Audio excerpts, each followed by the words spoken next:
किछि शब्दर कंपन और किछि भाषार परिप्रकाश को नहीं आमर कार्यक्रम शाणित स्वर शाणित स्वर रे आजिर अतिथि बीजेडी नेता विधायक तथा ओडिया फिल्म लोकप्रिय एक्शन हीरो श्री आकाश दास नायक। श्री दास नायक आपन कार्यक्रम स्वागत करुछु। धन्यवाद। आपण ओडिया चलचित्र जगत रे एक्शन हीरो भाव में परिचित लोकप्रिय ओडिशा रे खूब लोकप्रिय अभिनेता भाव में एवं राजनीति रे मध्य नुआ हेले मध्य राजनीति रे 14 निर्वाचन जितला परे एबे आपण किछि दिन अभिज्ञता हासिल कर सारानी राजनीति रे तेणु नेता आ अभिनेता ए दुईटी जाक ना रे आपण गोड़ दैछंती एवं काम मध्य करूछंती केमती लागुछि उभय नेता और राजनेता ए भितर कोन फरक देखुछंती? प्रथमे तो मु धन्यवाद देवी आपन को जे आपन मते आज डाकिले एवं जेमते एक्शन हीरो कहिले से एक्शन हीरो उपाधि मु होउची दर्शक माने मते दैछंती एवं दर्शक मानकर जो भरपूर भल पाइबा से भरपूर भल पाइबा पाखापाखि 10 वर्ष रु ऊर्ध्व समय मते दर्शक माने भल पाइछंती एवं से माने ही एक्शन हीरो इमेजटा दैछंती। तेणु आज आपन टीवी माध्यम रे मु मोर समस्त प्रशंसक मानकु फैन मानकु धन्यवाद जणेबी से मानकर भल पाइबा बिना होय तो मु आज ई जगह रे पहुंच पार नथांती। एवं द्वितीय कथा हला नेता भाव में अनेक अभिज्ञता होती। नेता गोटे बहुत बड़ शब्द जदि राजनीति नेता पॉलिटिक्स आजिकल युव समाज मैंने मु कही रखे घृणा करते शुणापी नेता राजनीति पॉलिटिक्स कारण से भावती नेता राजनीति पॉलिटिक्स बहुत खराब जिनस आम समाजटा भी से भाया शिखा जाए पिला बेलू जे ये मैंने ही खराब किंतु मो मत राजनीतिटा गोटे सबुठारु श्रेष्ठ नीति जहाँ चाणक्य कही एवं जदि समाज रे कहीं किसी बदली दे पारिबे ताले युव समाज ही बदली दे पारिबे एवं सेही युव समाज बदली दे पारिबे जो माने राजनीति रे रुचि रखंती एवं राजनीति रे सक्रिय अंशग्रहण करंती। हॉलीवुड सिनेमा हो कि बॉलीवुड सिनेमा रे आगे राजनीति रो नेता मानकू गोटे नेगेटिव रोल भाव रे कैरेक्टर भाव रे चित्रण करा जाय। केवल सिनेमा रे नुहे सब जगह रे हमें देखंती एवं एहे मध्य सत्य जे बहुत जगह रे राजनीतिक नेता माने अनेक भूल काम करंती किंतु मोर कहया कथा माने सेत में कहूची जो कथा कह जाउची जे नेता मानक प्रति गोटे खराब छाप रहि जाईची। छाप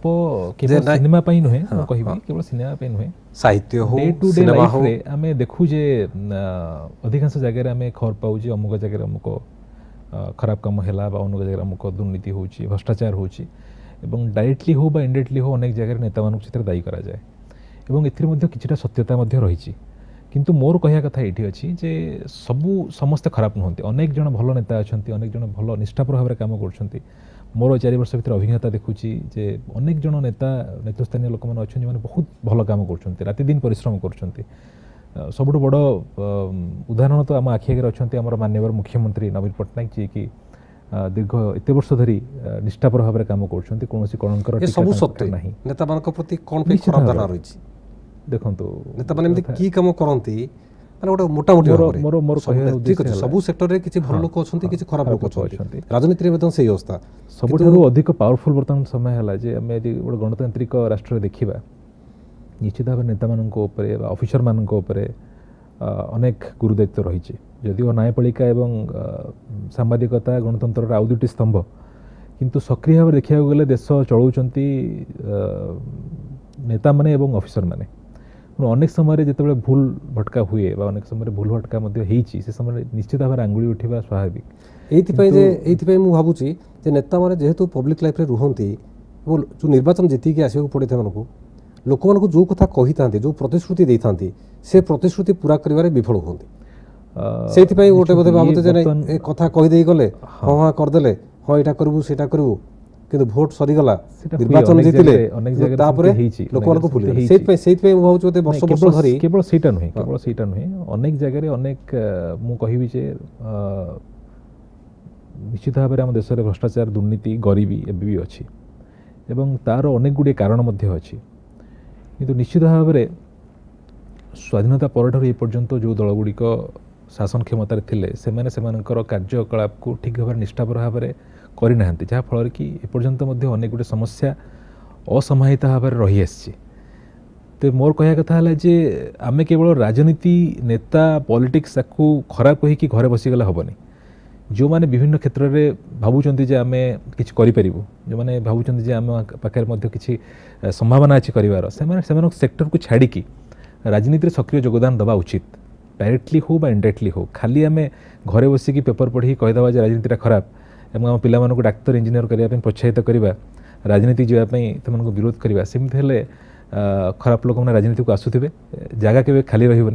भल लोक मैंने जगह न आसवे अनुपात हाँ मुझे भल लोक मैंने राजनीति को न आसवे तो से जगह निश्चित भाव में कहीं ना कहीं खराब लोक आसी पूरा करेंगे तो आप भावुं आप भल लोक मु निज कथा मु कहबी जेहेतु राजनीति भल लोक आसवा दरकार आप जो क्यारियर आरंभ कर ठीक अच्छे अलग कौन क्यारियर करें राजनीति करवा दरकार ऑलरेडी अप्रूव मु गोटे क्यारियर रे एस्टाब्लिश हो सारी एक्टिंग रे वेल एस्टाब्लिश हो सारी एवं अच्छी मध्य तापर मु राजनीति को आसिली एवं राजनीति निश्चित भाव गोटे कंटकित रास्ता सहज आप आगु अभिनेता भाव में प्रतिष्ठित हो सारी ओडिया सिनेमा समस्त आपको जानी सारी आकाश दास नायक जन अभिनेता किंतु आकाश दास नायक अभिनेता लाभर पुणी राजनेता हाँपाई कौन पर मन बढ़े एमती कि हाँ आकर्षण रही राजनीति ना मो अभिनेता राजनेता हेबी प्रथम तो पिला बेलू मु समाज सेवा प्रति आकृष्ट थी मोर बापा जी कि विशिष्ट संग्रामी नेता मायाधर नायक लेखक मध्य विशिष्ट लेखक माँ मध्य श्रीमती इंदिरा दास सी समाजसेवी ता सहित शिक्षाविद पिला बेलू मु देखी आसी मोर बापा माँ उभय को जे से माने गरीब आदिवासी खटिकिया कृषक मान अनेक काम करिसेंते तो सेतेबेले सेमानक संगे जाइकी मु से लोक मानकर दुख दुर्दशा कष्ट सब देखी पिला बेलू ही समाज सेवा प्रति आकृष्ट थी एवं तापर बड़ है पर अभिनय को आसला परे मध्य मु अनेक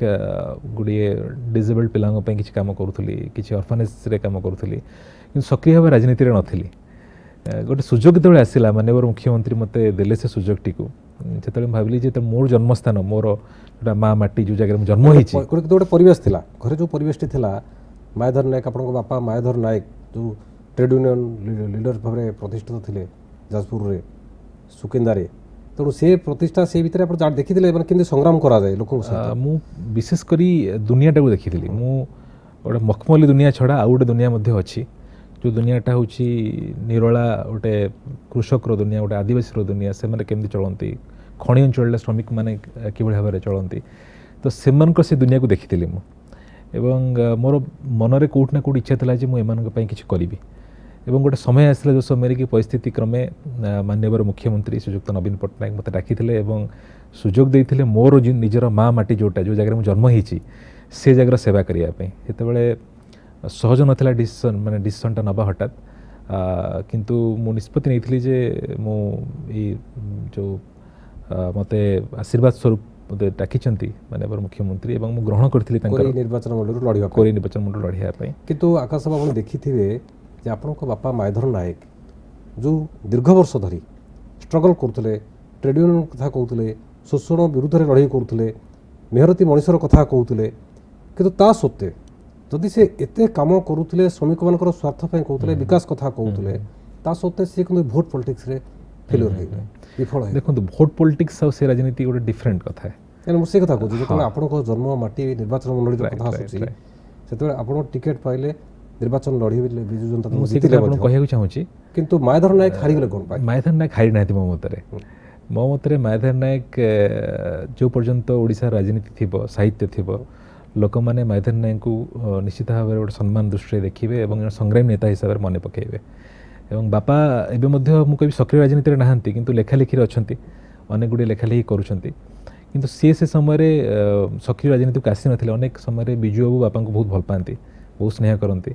एवं विजु बाबू बापा को अनेक थर चेष्टा कर जनता दल में सामिल करने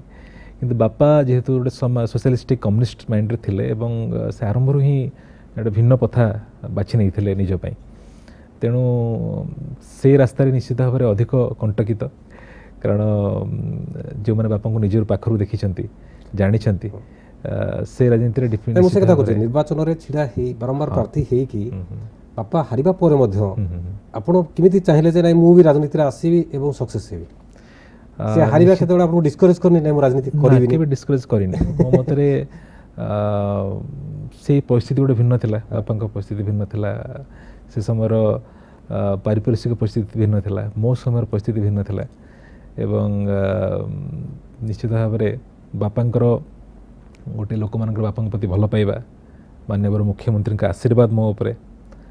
ବିଜୁ ଜନତା ଦଳର ପପୁଲାରିଟି ଏବଂ ତା ସହିତ ମୋର ଆଜି ଷ୍ଟାରଡମ୍ ବା ଫ୍ୟାନ୍ ଫଲୋଇଂ ଏ ସବୁର ସମ୍ମିଳିତ ମୁଁ କହିବି ଯେ କୋରେଇବାସୀ ନିଜର ପୁଅ ହିସାବରେ ପାଖାପାଖି 23,000 ଊର୍ଦ୍ଧ୍ୱ ଭୋଟ ବ୍ୟବଧାନ ଜିତେଇଲେ ମୋତେ ସେଇଟା ଗୋଟେ ମୁଁ ଭାବୁଛି ସବୁର ସମ୍ମିଳିତ ଗୋଟେ ଫଳାଫଳ ଆଉଟପୁଟ୍ ଥିଲା ଗୋଟେ ଭଲ ଆଉଟପୁଟ୍ ଥିଲା। ଠିକ୍ ଅଛି, ଆମେ ଶାଣିତ ସ୍ୱରରେ ସମୟ ହୋଇଛି ଏକ ବିରତି ପରେ ଆମର ଆଲୋଚନା ଜାରି ରହିବ। ବିରତି ପରେ ଶାଣିତ ସ୍ୱରକୁ ଆପଣଙ୍କୁ ସ୍ୱାଗତ। ଆମେ ଆଲୋଚନା କରୁଥିଲେ ନେତା ରାଜନେତା ଶ୍ରୀ ଆକାଶ ଦାସ ନାୟକଙ୍କ ସହିତ। ଯେଉଁ କଥା କହୁଥିଲେ ଯେ ବାପା ରାଜନୀତିରେ ଫେଲ୍ୟୁର ହେଲେ ନିର୍ବାଚନ ପଲିଟିକ୍ସରେ ଭୋଟ ପଲିଟିକ୍ସରେ, କିନ୍ତୁ ଆକାଶ ଦାସ ନାୟକ ସଫଳ ହେଲେ। କିନ୍ତୁ ଏ ଯେଉଁ କଥା ଉଠୁଛି ଯେଉଁ ମାୟାଧର ନାୟକଙ୍କର ଯେଉଁ ଆଦର୍ଶ ଥିଲା, ଆପଣଙ୍କ ବାପାଙ୍କର ଯେଉଁ ଆଦର୍ଶ ଥିଲା, ସେ ଯେଉଁ ବାମପନ୍ଥୀ ଚିନ୍ତାଧାରାରେ ଉଦ୍ବୁଦ୍ଧ ହୋଇଥିଲେ, କିନ୍ତୁ ଆପଣ ବାମପନ୍ଥୀ ଆଦର୍ଶ ଛାଡ଼ିକି ଆପଣ ବିଜୁ ଜନତା ଦଳରୁ ଟିକେଟ୍ ନେଲେ, ମାନେ କିଛି ଆଦର୍ଶ ସହିତ ସାଲିସ କଲେ କି? ଦେଖନ୍ତୁ କଥା ହେଲା ଯେ ମୂଳ ଲକ୍ଷ୍ୟ ଯେଉଁଟା ଯେ କିଭଳି ଭାବରେ ଆମେ ସେବା କରିବା ଲୋକମାନଙ୍କର ବୃହତ୍। ମୁଁ ରାଜନୀତିକୁ ଆସିବା ପୂର୍ବରୁ ମଧ୍ୟ ସମାଜସେବା ମାଧ୍ୟମରେ ଗୋଟେ ସୀମିତ ଅଞ୍ଚଳରେ ସେବା କରୁଥିଲି ଲୋକମାନଙ୍କର। କେଉଁଠି ଯେଉଁ ପିଲାମାନେ ଅନ୍ଧମୁଖ ଅବଧିର ପିଲାମାନେ ଅଛନ୍ତି ବା ଡିଜେବଲ୍ଡ ପିଲାମାନେ ଅଛନ୍ତି ବା କେଉଁଠି ଅର୍ଫାନେଜ୍ର ପିଲାମାନେ ସୀମିତ କାମ କରୁଥିଲି। ତେଣୁ ଗୋଟେ ସୁଯୋଗ ମିଳିଲା ଯେ ଗୋଟେ ବୃହତ୍ ଜାଗାରେ କାମ କରିବା ପାଇଁ ସୁଯୋଗ। ହଁ, ଅଭିନେତା ଆକାଶ ଦାସ ନାୟକଙ୍କୁ ବିଜୁ ଜନତା ଦଳରୁ ଟିକେଟ୍ ମିଳିଲା। ମୁଁ ସେ କହି ରଖେ ଯେ ବାପା ଯେଉଁ ଲକ୍ଷ୍ୟ ଉଦ୍ଦେଶ୍ୟ ନେଇ ରାଜନୀତିକୁ ଆସିଥିଲେ, ସେ ଲକ୍ଷ୍ୟ ଉଦ୍ଦେଶ୍ୟ ଥିଲା ଯେ ଲୋକମାନଙ୍କ ପାଇଁ କାମ କରିବା ଏବଂ ଲୋକମାନଙ୍କର କିଭଳି ଭାବରେ ଆଦିବାସୀ ହୁଅନ୍ତୁ, ଗରିବ ଖଟିଖିଆ ମେହନତି ଲୋକ ହୁଅନ୍ତୁ, ସେମାନଙ୍କ ବେଟରମେଣ୍ଟ କିଭଳି ଭାବରେ କରିହେବ। ତ ମୁଁ ଡିସାଇଡ଼୍ କଲି ଯେ ମୁଁ ରାଜନୀତିକୁ ଆସିଲେ ହୁଏତ ଆଉ ଗୋଟେ ବ୍ରଡ୍ ବା ଗୋଟେ ଅଧିକ ଅଞ୍ଚଳରେ ମୁଁ ସେଇ ବାପାଙ୍କର ସେଇ ଯେଉଁ ଲକ୍ଷ୍ୟ ଆଦର୍ଶ ଅଛି ସେ ଆଦର୍ଶରେ କାମ କରିପାରିବି। ଏବଂ ନିଶ୍ଚିତ ଭାବରେ ବାପା ଯେଉଁ ଆଦର୍ଶରେ କାମ କରୁଥିଲେ ଗୋଟେ ଧର୍ମନିରପେକ୍ଷ ସମାଜବାଦୀ ଆଦର୍ଶରେ ବାପା କାମ କରୁଥିଲେ। ମୁଁ ନିଜେ ଫିଲ୍ କରୁଛି ବା ମୁଁ ନିଜେ ଯାହା ଲକ୍ଷ୍ୟ କରୁଛି ଯେ ମୋର ପ୍ରିୟ ମୁଖ୍ୟମନ୍ତ୍ରୀଙ୍କର ଯାହା ଲକ୍ଷ୍ୟ ଏବଂ ଆଦର୍ଶ ଅଛି ସେ ମଧ୍ୟ ସମାଜବାଦୀ ଚିନ୍ତାଧାରାରେ ବିଶ୍ୱାସ ରଖନ୍ତି, ଧର୍ମନିରପେକ୍ଷତାରେ ବିଶ୍ୱାସ ରଖନ୍ତି। ସେଥିପାଇଁ ନିଶ୍ଚିତ ଭାବରେ ମୋର ଚିନ୍ତାଧାରା ଏବଂ ମାନ୍ୟବର ମୁଖ୍ୟମନ୍ତ୍ରୀଙ୍କ ଚିନ୍ତାଧାରା ମଧ୍ୟ ଏକାଧାରାରେ ସମାନ। କିନ୍ତୁ ବାପା ଯେଉଁ ଧାରାରେ ଯାଉଥିଲେ, ଯେଉଁ ଆଦର୍ଶରେ ବା ଯେଉଁ ମାଧ୍ୟମ ଦେଇ ଯାଉଥିଲେ, ତାଙ୍କର ଯେଉଁ ରାଜନୀତି ଯେଉଁ ମାଧ୍ୟମରେ କରୁଥିଲେ, ଯଦି ସେଇ ଧାରାରେ ଆପଣ ଯାଇଥାନ୍ତେ ହୁଏତ ରାଜନୀତିରେ ସଫଳ ହେବା କଷ୍ଟକର ଥିଲା। ନିଶ୍ଚିତ ଭାବରେ ଦେଖନ୍ତୁ ସମୟ ହିସାବରେ ଆଜି ଦିନରେ ନିଶ୍ଚିତ ଭାବରେ ଯେତେବେଳେ ସମୟ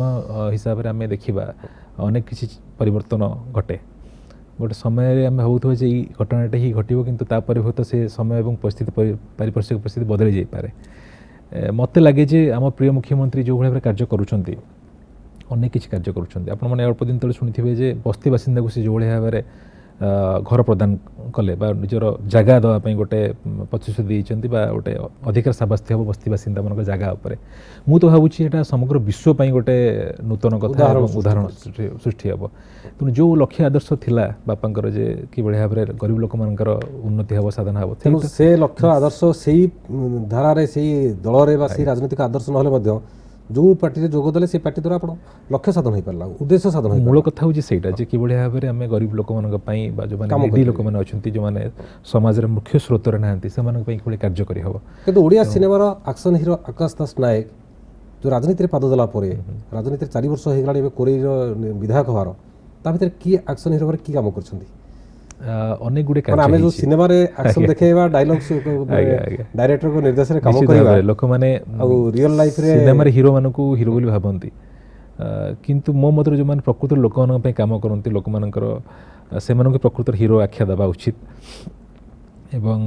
ଏଇ 4 ବର୍ଷ ଭିତରେ ଅନେକ ଗୁଡ଼ିଏ କାର୍ଯ୍ୟ ମୁଁ କରିଛି। ପ୍ରଥମେ ତ ଯେତେବେଳେ ମୁଁ ଆସି ମୋର କାର୍ଯ୍ୟଭାର ସମ୍ଭାଳିଲି, ଶିକ୍ଷା, ସ୍ୱାସ୍ଥ୍ୟ, ଗମନାଗମନ ଏବଂ ପାନୀୟ ଜଳ ଏଇ 4ଟି ଥିଲା ମୋର ପ୍ରାଥମିକତା। ତ ଶିକ୍ଷା ସ୍ୱାସ୍ଥ୍ୟ ଦିଗରେ ଅନେକ କାର୍ଯ୍ୟ ଆମେ କରିଛୁ। ମ୍ୟାକ୍ସିମମ୍ ମୋର ଯାହା MLA MP ଲ୍ୟାଡ୍ସ ମୁଁ ଶିକ୍ଷା ସ୍ୱାସ୍ଥ୍ୟ କ୍ଷେତ୍ରରେ ଖର୍ଚ୍ଚ କରିଛି। ଏବଂ ଦ୍ୱିତୀୟଟି ଥିଲା ଗମନାଗମନ। ପାଖାପାଖି 95% ଅଞ୍ଚଳରେ ବର୍ତ୍ତମାନ ପକ୍କା ସଡ଼କ ହେବାର ଯୋଜନା ଆମର ସରିଯାଇଛି, ଯେଉଁଟାକି ଆଉ ଅସୁବିଧା ହେବ ନାହିଁ। କାଁ ଭାଁ 2-3ଟି ରୋଡ଼ ରହିଯିବ। ଆଉ ଗୋଟେ ମେଜର ଚ୍ୟାଲେଞ୍ଜ ଥିଲା ଆମର ବନ୍ୟାର, କାରଣ ଗୋଟିଏ ପଟେ ଆମର ବୈତରଣୀ ନଦୀ, ଗୋଟେ ପଟେ ଖରସ୍ରୋତା ନଦୀ, 2 ପଟେ ନଦୀର ବନ୍ଧର ସୁଦୃଢ଼ୀକରଣ ଥିଲା ଗୋଟେ ମେଜର ଚ୍ୟାଲେଞ୍ଜ ଆମ ପାଇଁ, ଯେଉଁଟାକି ପାଖାପାଖି କମ୍ପ୍ଲିଟ୍ ହେବାକୁ ବସିଲାଣି। ଏବଂ ଗୋଟେ ନୂତନ ଭାବରେ ବ୍ରିଜ୍ ମଧ୍ୟ 2ଟି ବ୍ରିଜ୍ ବର୍ତ୍ତମାନ ସାଂସନ୍ ହେଇଛି। ପାଇଁ ଯେଉଁ ପ୍ରତିଶ୍ରୁତି ଦେଇଥିଲେ ନିର୍ବାଚନ ସମୟରେ ପ୍ରାୟତଃ ଆମେ ପୁରା କରିଛୁ। ସେଥିରେ ସନ୍ତୁଷ୍ଟ ଅଛନ୍ତି ନିଶ୍ଚିତ ଭାବରେ ମୁଁ ସନ୍ତୁଷ୍ଟ ଅଛି କିନ୍ତୁ ରାଜନୀତି କରିବା ଭିତରେ ମାନେ ସବୁଦିନ ଯେଉଁ ଲୋକଙ୍କ ସହିତ ମିଶିବା ଲୋକଙ୍କ ପାଇଁ କାମ କରିବା ଏବଂ ଲୋକଙ୍କ କାର୍ଯ୍ୟକ୍ରମରେ ସାମିଲ ହେବା ଭିତରେ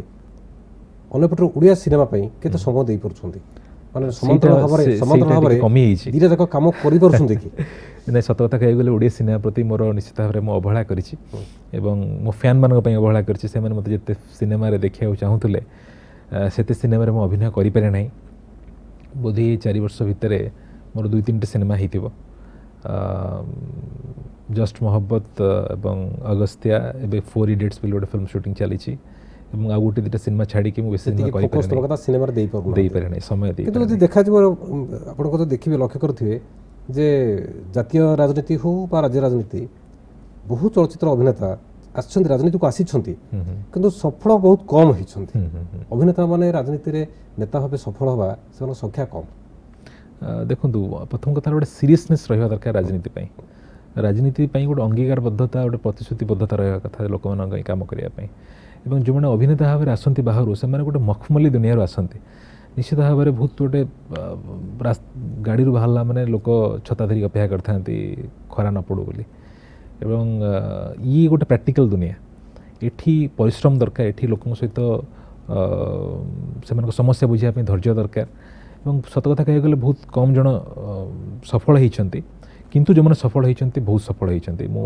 ଅନେକ ଉଦାହରଣ ଦେଇପାରିବି ସାଉଥରେ ମଧ୍ୟ ଅନେକ ଜଣ ସଫଳ ହେଇଛନ୍ତି ଇଭେନ୍ ଆମେ ସେମାନଙ୍କ ସଂଖ୍ୟା କମ୍ ଯେତିକି ଲୋକ ସଫଳ ହେଇଛନ୍ତି କିନ୍ତୁ ମୁଁ କହିବା ଲୋକଙ୍କ ହୃଦୟ ଜିତିବା ଏତେ ସହଜ କଥା ନୁହେଁ ସିନେମାରେ ଅଭିନୟ କରୁଥିବା ଅଭିନେତା ପ୍ରତି ଲୋକଙ୍କର ଗୋଟେ ଆକର୍ଷଣ ଥାଏ ଦେଖିବା ପାଇଁ ଆକର୍ଷଣ ଥାଏ ମିଶିବା ପାଇଁ ଆକର୍ଷଣ ଥାଏ କିନ୍ତୁ ଯେତେବେଳେ ସେଇ ଅଭିନେତା ରାଜନୀତିରେ ଆସି ପାଦ ଥାପନ୍ତି ବା ଯାଇକି ଭୋଟ ମାଗନ୍ତି ସେତେବେଳେ ହୁଏତ ବହୁତ ସମୟରେ ଭୋଟର ମାନେ ମୋ ମତରେ ଚିନ୍ତା କରନ୍ତି ମୋ ମତରେ ରାଜନୀତି ଜଣେ ଅଭିନେତା ହିସାବରେ ରାଜନୀତିରେ ଜିତିଯିବା ସହଜ କିନ୍ତୁ ଲୋକଙ୍କ ହୃଦୟ ଜିତିବାଟା କଷ୍ଟ ସେଥିପାଇଁ ନିଶ୍ଚିତ ଭାବରେ ପରିଶ୍ରମ କରିବାକୁ ପଡ଼ିବ ବହୁତ ପରିଶ୍ରମ କରିବାକୁ ପଡ଼ିବ ବହୁତ ସମୟ ଦେବାକୁ ପଡ଼ିବ କାର୍ଯ୍ୟ କଲେ ହିଁ ଲୋକମାନଙ୍କ ହୃଦୟ ଜିତି ହେବ ରାଜନୀତିରେ ଏବେ ଦେଖାଯାଉଛି ବହୁତ ମାନେ ପ୍ରାୟ ସବୁ ରାଜନୈତିକ ଦଳରେ ଅଭିନେତାମାନଙ୍କୁ ବା ଅଭିନେତ୍ରୀମାନଙ୍କୁ କଳାକାରମାନଙ୍କୁ ଦିଆଯାଉଛି ଟିକେଟ୍ ଦିଆଯାଉଛି ବା ଦଳ ଭିତରେ ସାମିଲ କରାଯାଉଛି ମାନେ ଏହାର ଗୋଟେ ପଟେ କୁହାଯାଉଛି ଯେ ଲୋକମାନଙ୍କୁ ଆଟ୍ରାକ୍ଟ କରିବା ପାଇଁ ଗୋଟେ ଆକର୍ଷିତ କରିକି ଆଣିବା ପାଇଁ ଏଇଟା ଗୋଟେ ମାଧ୍ୟମ ଦେଖନ୍ତୁ ରାଜନୀତିରେ ଯୋଗ ଦେବା ପାଇଁ ସମସ୍ତଙ୍କର ସମାନ ଅଧିକାର ଅଛି ଜଣେ ସାଧାରଣ ଲୋକ ଜଣେ ମାନେ ଡାକ୍ତର ଇଞ୍ଜିନିୟର ହୁଅନ୍ତୁ ଶିକ୍ଷକ ହୁଅନ୍ତୁ ବା ସାମ୍ବାଦିକ ହୁଅନ୍ତୁ ତାଙ୍କର ଯେତିକି ଅଧିକାର ଅଛି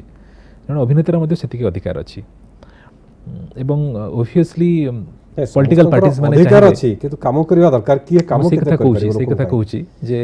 ପଲିଟିକାଲ ପାର୍ଟିଜ ମାନେ ନିଶ୍ଚିତ ଭାବରେ ଚାହିଁବେ ଯେ କ୍ରାଉଡ ପୁଲିଂ ହିସାବରେ ଅଭିନେତା ହିସାବ ମାନେ କିଭଳି ଭାବରେ ଅଭିନେତା ଅଭିନେତ୍ରୀ ମାନେ ଗୋଟେ କ୍ରାଉଡ ପୁଲର ମୁଁ କହି ରଖେ ସେ କଥାରେ କିନ୍ତୁ ତାପରେ ଯେଉଁମାନେ ଅଭିନେତା ଅଭିନେତ୍ରୀ ମାନେ ରାଜନୀତିକୁ ଆସୁଛନ୍ତି ମୋ ମତରେ ସେମାନେ ଗୋଟେ ଲୋକମାନଙ୍କ ସେବା କରିବାର ମାନସିକତା ଗୋଟେ ପ୍ରତିବଦ୍ଧତା ନେଇକି ଆସିବା ଦରକାର ଯେ କେବଳ ଆସିକି ପଲିଟିକ୍ସରେ ଜିତିଯିବାଟା ବଡ଼ କଥା ନୁହେଁ ପ୍ରକୃତପକ୍ଷେ କିଭଳି ଭାବରେ କାରଣ ଲୋକମାନେ ଗୋଟେ ଭରସା ଆଶା ଭରସା ବିଶ୍ୱାସ ଦେଇକି ଲୋକମାନଙ୍କୁ ଅଭିନେତାମାନଙ୍କୁ ବା ହୁଅନ୍ତୁ ବା ନେତାମାନଙ୍କୁ ହୁଅନ୍ତୁ ଯାହାକୁ ବି ହୁଅନ୍ତୁ ଜିତାନ୍ତି ଏବଂ ସେ ଆଶା ଭରସା ବିଶ୍ୱାସଟା କିଭଳି ରହିପାରିବ ସେଇ ଦିଗରେ କାମ କରିବା ଦରକାର ତେଣୁ ଏବେ ବିଜୁ ଜନତା ଦଳରେ ଅଭିନେତାଙ୍କର କିଛି କମ୍ ଭିଡ଼ ନାହିଁ ଆପଣଙ୍କର ଅନୁଭବ ମହାନ୍ତି ହୁଅନ୍ତୁ ଅରିନ୍ଦମ ହୁଅନ୍ତୁ ଆପଣ ହୁଅନ୍ତୁ ଯେତିକି ଅଭିନେତା ଅଛନ୍ତି ତାଙ୍କ ଭିତରେ ଗୋଟେ ପ୍ରତିଯୋଗିତା ଚାଲୁନି ଦଳ ଭିତରେ ନାହିଁ କୌଣସି ପ୍ରତିଯୋଗିତା ନାହିଁ ମୋ ମତରେ ସେଟା ମୁଁ ଭାବୁଛି କୌଣସି ନାହିଁ କୌଣସି ପ୍ରତିଯୋଗିତା ନାହିଁ ସମସ୍ତେ ନିଜ ନିଜ ସେକ୍ଟରରେ କାମ କରୁଛନ୍ତି ଯେଉଁମାନେ ବି ଅଛନ୍ତି ଆମ ଯେଉଁମାନେ ଯେହେତୁ ଗୋଟେ ଫିଲ୍ଡରୁ ଆସିଛନ୍ତି ସିନେମା ଫିଲ୍ଡରୁ ଆସିଛନ୍ତି ରାଜନୀତି ଭିତରେ ନିଜର ଦବଦବା ଜାରି ରଖିବା ପାଇଁ ଭାବୁଥିବେ ନାଇଁ କି ଅନୁଭବ ମହାନ୍ତି କି ଯେମିତି ସିନେମାରେ ଯେମିତି କମ୍ପିଟିସନ ସେମିତି ପଲିଟିକ୍ସ ଭିତରେ ସିନେମାରେ କମ୍ପିଟିସନ ଏଠି କୌଣସି କମ୍ପିଟିସନ ସିନେମା ନିଶ୍ଚିତ ଗୋଟେ ହେଲ୍ଦି କମ୍ପିଟିସନ ସିନେମାରେ ଗୋଟେ ହେଲ୍ଦି କମ୍ପିଟିସନ ହୁଏ ଯେ କିଏ ଭଲ କରିବ ସେଟା ରହିବା ମଧ୍ୟ ଦରକାର କିନ୍ତୁ ସିନେମା ସରିଲା ପରେ ମଧ୍ୟ ଆମେମାନେ ସମସ୍ତେ ବହୁତ ଭଲ ବନ୍ଧୁ ସେହିପରି ଭାବରେ ରାଜନୀତିରେ ଯେଉଁମାନେ ଅଛନ୍ତି ଆମ ପୂର୍ବରୁ ପ୍ରଶାନ୍ତ ଭାଇନା ସିଦ୍ଧାନ୍ତ ଭାଇନା ଏମାନେ ସବୁ ଥିଲେ ବହୁତ ଭଲ କାମ କରୁଛନ୍ତି ମଧ୍ୟ ବର୍ତ୍ତମାନ ଆମେମାନେ ଅଛୁ ତେଣୁ ମୋ ମତରେ ଏଠି କୌଣସି କମ୍ପିଟିସନ ନାହିଁ ସମସ୍ତେ ମିଳିତ ଭାବରେ ଚାହାନ୍ତି ଯେ କିଭଳି ଭାବରେ ଦଳର ଉନ୍ନତି ହେଉ ବା ଲୋକମାନଙ୍କର ଉନ୍ନତି ହେଉ କୋରେଇ ଗୋଟେ ରାଜନୀତି ଦୃଷ୍ଟିରୁ ଗୋଟେ ସେନ୍ସିଟିଭ୍ କନଷ୍ଟିଟ୍ୟୁଏନ୍ସି ଏବଂ ସେ ଯେଉଁ ଯାଜପୁରର ଯେଉଁ କୋରେଇ କନଷ୍ଟିଟ୍ୟୁଏନ୍ସି ନିର୍ବାଚନ ମଣ୍ଡଳୀରେ ଆପଣ ଜାଣିଛନ୍ତି ଆପଣଙ୍କର ପୂର୍ବରୁ ଯେଉଁମାନେ ସେଠୁ ଜିତି ଆସିଥିଲେ ନିର୍ବାଚନ ଜିତି ଆସିଥିଲେ ସେମାନଙ୍କ ଭିତରେ ଅଶୋକ ଦାସ ବହୁତ ସମୟ ଧରି ବହୁତ ବର୍ଷ ଧରି ଜିତିଥିଲେ ଅଶୋକ ଦାସ ତାପରେ ପରେ କୋରେଇ କନଷ୍ଟିଟ୍ୟୁଏନ୍ସି ମଧ୍ୟ ରାଜନୈତିକ ଦୃଷ୍ଟିରୁ ବହୁତ ସ୍ପର୍ଶକାତର ମଧ୍ୟ ସେ ଦୃଷ୍ଟିରୁ ଗୋଟେ ସମୟରେ ମଧ୍ୟ ଆପଣଙ୍କର ପୂର୍ବତନ ମନ୍ତ୍ରୀ ପ୍ରଫୁଲ୍ଲ ଗଡ଼େଇଙ୍କର ପୁରା ଏଣ୍ଟାୟାର ଯାଜପୁର ଜିଲ୍ଲାରେ ପୁରା ଦବଦବା ରହିଥିଲା ତେଣୁ ଏଇ ଯେଉଁ ଗୋଟେ ଯାଜପୁର ପଲିଟିକ୍ସ ସେ ଗୋଟେ ଅଲଗା ପ୍ରକାର ପଲିଟିକ୍ସ ତା ଭିତରେ କେମିତି ନିଜକୁ ସର୍ଭାଇଭ୍ କରୁଛନ୍ତି ନା ନାହିଁ? ନାଇଁ କଥା ହେଲା ସେମିତି ଅଲଗା ପ୍ରକାର ପଲିଟିକ୍ସ କିଛି ନାହିଁ। ଯାଜପୁରଟି ଗୋଟେ ସୁନ୍ଦର ଜିଲ୍ଲା ଏବଂ ଶିକ୍ଷିତ ଜିଲ୍ଲା, ସୁନ୍ଦର ଜିଲ୍ଲା, ଅନେକ ଗୁଡ଼ିଏ କାର୍ଯ୍ୟକ୍ରମରେ ଆମମାନେ ଆଗୁଆ ଅଛୁ ଏବଂ କୋରେଇ ନିର୍ବାଚନୀ ମଣ୍ଡଳୀଟି ମଧ୍ୟ ଗୋଟେ ବହୁତ ସୁନ୍ଦର ନିର୍ବାଚନ ମଣ୍ଡଳୀ। ଲୋକମାନେ ବହୁତ ଭଲ, ବହୁତ ସ୍ନେହୀ, ବହୁତ ଭଲ ପାଇବା ଥାଏ ଏବଂ ସ୍ୱାଭିମାନୀ ଲୋକମାନେ, ସେମାନେ କେବେ ହାତ ପତାନ୍ତିନି ଏବଂ ବହୁତ ଭଲ ପାଇବା ମୋତେ ଦେଇଛନ୍ତି। ସେମାନଙ୍କୁ ଭଲ ପାଇବାଟା ହିଁ ମୋତେ ଲାଗେ ଯେ ଗୋଟେ ବହୁତ ବଡ଼ ବରଦାନ। ଏବଂ ନିଶ୍ଚିତ ଭାବରେ ମୋ ପୂର୍ବରୁ ଅଶୋକ ଦାସଙ୍କ ଭଳି ଜଣେ ତୁଙ୍ଗ ନେତାମାନେ ସେଇ ନିର୍ବାଚନ ମଣ୍ଡଳୀକୁ ପ୍ରତିନିଧିତ୍ୱ କରୁଥିଲେ। ନିଶ୍ଚିତ ଭାବରେ ମୋ ପାଇଁ ଗୌରବର ବିଷୟ ଯେ ସେଇଭଳି ଜାଗାକୁ ମୁଁ ପ୍ରତିନିଧିତ୍ୱ କରୁଛି ଏବଂ ଲୋକମାନଙ୍କର ଯେଉଁ ଭଲ ପାଇବାଟା ମିଳୁଛି ସେଇଟା ତାର କୌଣସି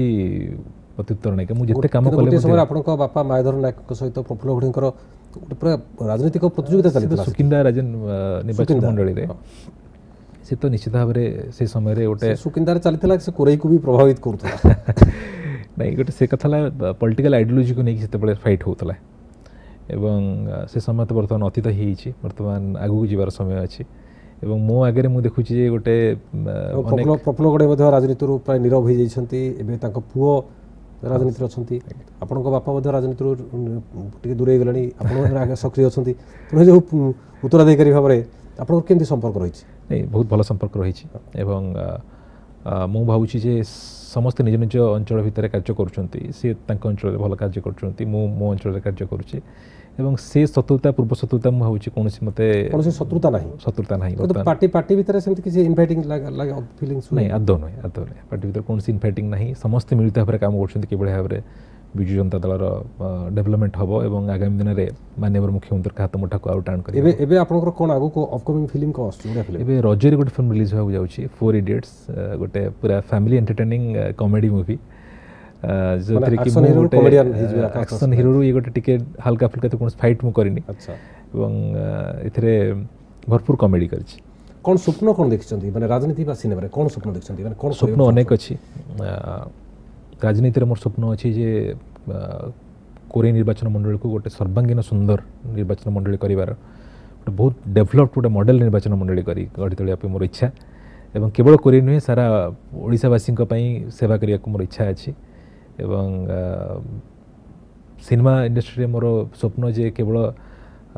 ଓଡ଼ିଆ ସିନେମା ଇଣ୍ଡଷ୍ଟ୍ରି ଏତେ ହିରୋ ରାଜନୀତିରେ ଆସିଲେଣି, ସଦାବେଳେ ଆଗରୁ ସିନେମା ଷ୍ଟାର ମାନେ ବ୍ଲେମ୍ କରୁଥିଲେ ରାଜନୀତିରେ ଯେ ସରକାର ଆମ କଥା ଶୁଣୁନାହାନ୍ତି, ଏଇଟା ହେଇପାରୁନି, ସେଇଟା ହେଇପାରୁନି, ଓଡ଼ିଆ ଫିଲ୍ମ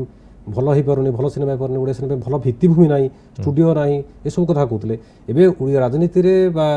ଶାସକ ଦଳ ଭିତରେ ବା ରାଜନୀତିରେ ନେତା ଅଭିନେତାଙ୍କର ଅଭାବ ନାହିଁ, କିନ୍ତୁ ତା ସତ୍ତ୍ୱେ ଓଡ଼ିଆ ସିନେମାର ଅବସ୍ଥା ସୁଧୁରୁନି ଆଜିକା ଦିନରେ। ଦେଖନ୍ତୁ ମୂଳ କଥା ହେଲା ଯେ ଓଡ଼ିଆ ସିନେମା ଦୁଇଟି କାରଣରୁ ଆମେ ପଛୁଆ ପଡ଼ିଛୁ। ଗୋଟେ ହେଉଛି ଆମର ଭିତ୍ତିଭୂମିର ଅଭାବ ରହିଛି। କଳିଙ୍ଗ ଷ୍ଟୁଡ଼ିଓ କଥା ବାରମ୍ବାର ପଡ଼ିଛି, କିନ୍ତୁ ମୁଁ ଆପଣଙ୍କୁ କହି ରଖେ ଆଜି ଯେ ମୁଁ ମାନ୍ୟବର ମୁଖ୍ୟମନ୍ତ୍ରୀଙ୍କୁ ଅନେକ ଦିନ ତଳେ ଭେଟିଥିଲି ଏବଂ ଏ ବିଷୟରେ ମଧ୍ୟ ଅନୁରୋଧ କରିଥିଲି ଖୁବ୍ ଜଲ୍ଦି ଏକ ଫିଲ୍ମ ପଲିସି, ଓଡ଼ିଆ ସିନେମା ଶିଳ୍ପ ନୀତି, ଫିଲ୍ମ ନିଗମ ଅଛି ମଧ୍ୟ, କିନ୍ତୁ ସେ ନିଗମ ମଧ୍ୟ ଓଡ଼ିଆକି ଦେବା କଥା ଗୁରୁତ୍ୱ ଦେବା କଥା ଓଡ଼ିଆ ସିନେମାକୁ ଗୁରୁତ୍ୱ ଦେଇପାରୁନି। ନିଗମ କଥା ତ ମୁଁ କହିପାରିବିନି, କିନ୍ତୁ ଶିଳ୍ପ ନୀତି ପାର୍ଟ ଅଫ୍ ଦ ଗଭର୍ଣ୍ଣମେଣ୍ଟ ନା, ଶିଳ୍ପ ନୀତିଟି ଓଡ଼ିଆ ସିନେମା ଶିଳ୍ପ ନୀତିଟି ଖୁବ୍ ଜଲ୍ଦି ଡିକ୍ଲାର ହେବାକୁ ଯାଉଛି ଏବଂ ଓଡ଼ିଆ ସିନେମା ଶିଳ୍ପ ନୀତିଟି ଆସିଲା ପରେ ନିଶ୍ଚିତ ଭାବରେ ମୋର ଆଶା ଏବଂ ବିଶ୍ୱାସ ଯେ ଓଡ଼ିଆ ସିନେମାର ସ୍ଥିତି ସୁଧୁରିବ। ଧନ୍ୟବାଦ ଶ୍ରୀ ଦାସ ନାୟକ, ଆମ ସହିତ ମନଖୋଲା ଆଲୋଚନା କଲେ। ଶାଣିତ ସ୍ୱରରେ ଆମେ ଆଲୋଚନା କରୁଥିଲେ ବିଧାୟକ ତଥା ଅଭିନେତା ଆକାଶ ଦାସ ନାୟକଙ୍କ ସହିତ। ରାଜନୀତି ଆଉ ସିନେମା ଉଭୟ କ୍ଷେତ୍ରରେ ସେ ତାଙ୍କର ପାରଦର୍ଶିତା ହାସଲ କରିଛନ୍ତି ଏବଂ ଆଗକୁ ମଧ୍ୟ ବହୁତ କିଛି କରିବା ପାଇଁ ସ୍ୱପ୍ନ ଦେଖିଛନ୍ତି। ଏଇଠି ରଖୁଛୁ ଶାଣିତ ସ୍ୱରର ଆଜିର ଅଧ୍ୟାୟକୁ। ନମସ୍କାର।